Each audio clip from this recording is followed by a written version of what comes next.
नमस्कार। दिल्ली एमसीडी चुनाव के बाद दिल्ली मेयर चुनाव होने जा रहा है और ऐसे में मेयर किसका बनने जा रहा है, क्या बड़ा उलटफेर होने जा रहा है दिल्ली में, क्योंकि जो दावे किए जा रहे हैं उसमें बीजेपी मेयर बनाने का दावा करती नजर आ रही है। तो ऑपरेशन लोटस क्या हो सकता है, अभी एमसीडी चुनाव की पिक्चर बाकी है और ये आपको बता दें कि कुछ महत्वपूर्ण आंकड़े सामने आ रहे हैं और दिल्ली एमसीडी चुनाव का जो पूरा गणित है वो भी सामने आ रहा है कि कैसे यहां पर दिल्ली चुनाव होगा और सीक्रेट वोटिंग के पीछे का राज भी क्या है, क्योंकि ये माना जा रहा है कि सीक्रेट वोटिंग के जो मायने हैं, जो असर है, वो एमसीडी चुनाव में कहीं ना कहीं यहां पर बीजेपी को जीत का जो दावा है, बीजेपी के बड़े यहाँ पर नेता रहे हैं, यहाँ पर प्रदेश अध्यक्ष ने भी दावा किया था कि भले ही आम आदमी पार्टी ज्यादा सीटें हैं लेकिन मेयर यहाँ पर बीजेपी का बनेगा। लेकिन कैसे बनेगा और इसके पीछे के जो आंकड़े हैं वो भी सामने आ रहे हैं।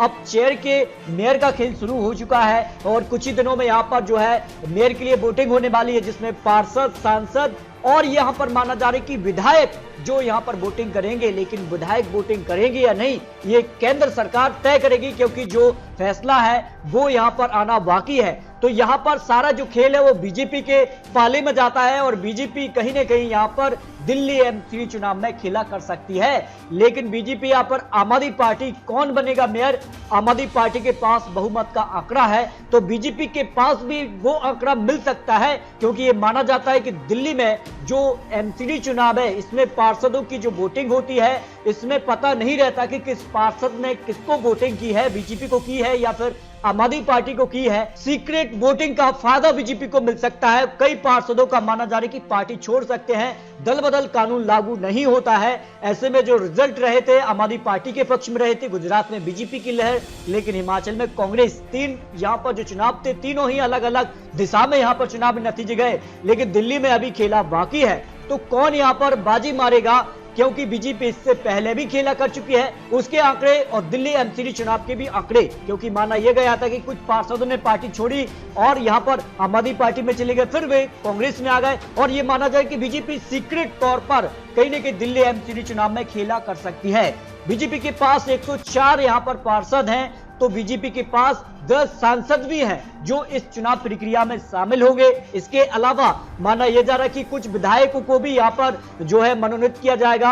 अब आम आदमी पार्टी से आएंगे, बीजेपी से आएंगे, ये केंद्र सरकार तय कर सकती है। फिलहाल विधायकों की वोटिंग को लेकर असमंजस की स्थिति है और आम आदमी पार्टी के लिए 134 यहां पर हैं और कुछ ऐसे भी पार्षद हैं जो बीजेपी खेमे में जा सकते हैं। पता नहीं चलेगा कि आम आदमी पार्टी के पार्षद ने किसे वोट किया है, ये काफी महत्वपूर्ण हो जाता है। जबकि कांग्रेस के 9 पार्षद हैं जो भी बीजेपी को सपोर्ट कर सकते हैं, तो बीजेपी का आंकड़ा बढ़ सकता है। और इससे पहले बीजेपी यहां पर खेला कर चुकी है, चंडीगढ़ में खेल हो चुका है। बीजेपी कम यहां पर पार्षदों के बावजूद बीजेपी ने यहां पर चंडीगढ़ में अपना मेयर बना लिया। तो कैसे आंकड़े बनेंगे, क्या यहां पर समीकरण बन सकता है, उसकी तस्वीर भी आपको दिखा देते कि चंडीगढ़ में कुल 35 पार्षद चुने गए थे, जिसमें से आपके यहां पर 14, जबकि बीजेपी के पास 12 थे और बीजेपी ने अपना मेयर यहां पर बना लिया। इसके आंकड़े आपको दिखा देंगे। 8 पार्षद श्रोमणी अकाली दल के चुने गए थे जो इस चुनाव प्रक्रिया में शामिल नहीं हुए। उन्होंने ना तो आम आदमी पार्टी को सपोर्ट किया ना ही बीजेपी के लिए। अब बीजेपी और आम आदमी पार्टी में सीधे तौर पर यहां पर टक्कर देखने को मिली और मेयर बनने के लिए 14 वोट की जरूरत थी। अब ऐसे में खेला जो हुआ कि कांग्रेस का एक पार्षद जो बीजेपी में चला गया। इसके अलग अगर बात की जाए तो बीजेपी के एक सांसद ने यहां पर बीजेपी को सपोर्ट किया, तो बराबर का आंकड़ा यानी 14 पर बीजेपी पहुंच गई। और यहां पर देखें, लेकिन आखिर में जो आम आदमी पार्टी का एक वोट निरस्त हो गया, आम आदमी पार्टी 13 पर रह गई और बीजेपी 14 वोट के साथ यहां पर मेयर के लिए चंडीगढ़ में अपना मेयर बना लिया। तो आंकड़ा बनना है कि दिल्ली में भी खेला हो सकता है, दिल्ली में भी कुछ भी हो सकता है। दिल्ली के आंकड़े क्या बन रहा है, देखिए दिल्ली के लिए मेयर होगा, लेकिन 5 साल में 5 मेयर बदलेंगे और एक पहली जो मेयर होगी वो महिला होंगी। ऐसे में महिला उम्मीदवार भी यहाँ पर जो है क्या आंकड़ा बनेगा, कौन यहाँ पर महिला के तौर पर सबसे आगे चल रहा है रेस में, इसके आंकड़े भी आपको दिखाएंगे। देखिए दिल्ली की अगर बात की जाए तो 250 पार्षद चुने गए हैं।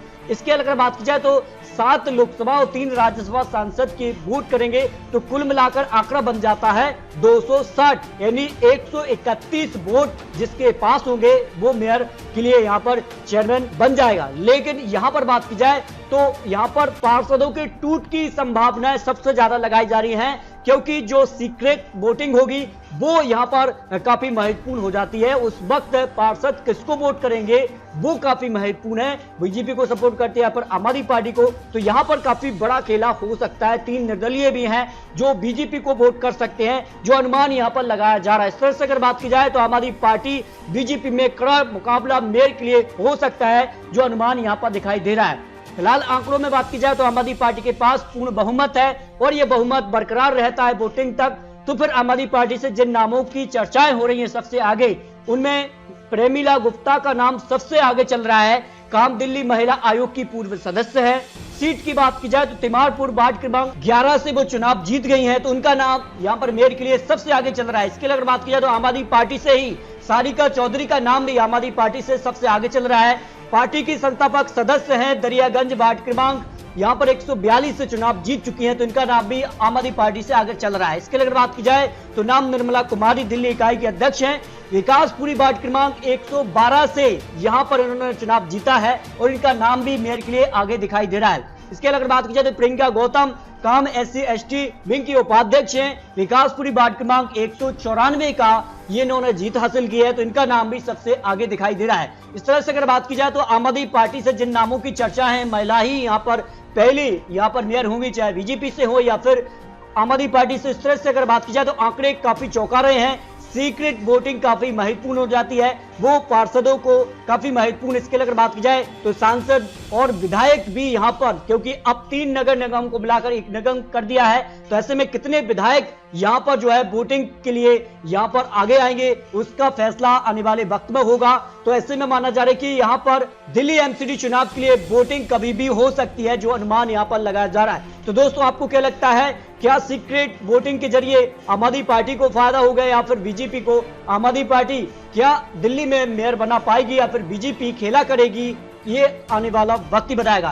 फिलहाल ये चुनावी आंकड़े, चुनावी अनुमान है। आपको क्या लगता है दिल्ली MCD में क्या आम आदमी पार्टी का ही जो वर्चस्व जनता ने दिया वो बरकरार रहेगा या फिर बीजेपी खेला करेगी? इसकी जानकारी बहुत जल्द आपको देने वाले हैं। तो मिलते हैं दोस्तों लेटेस्ट और महत्वपूर्ण विश्लेषण के साथ, तब तक के लिए जय हिंद, जय भारत।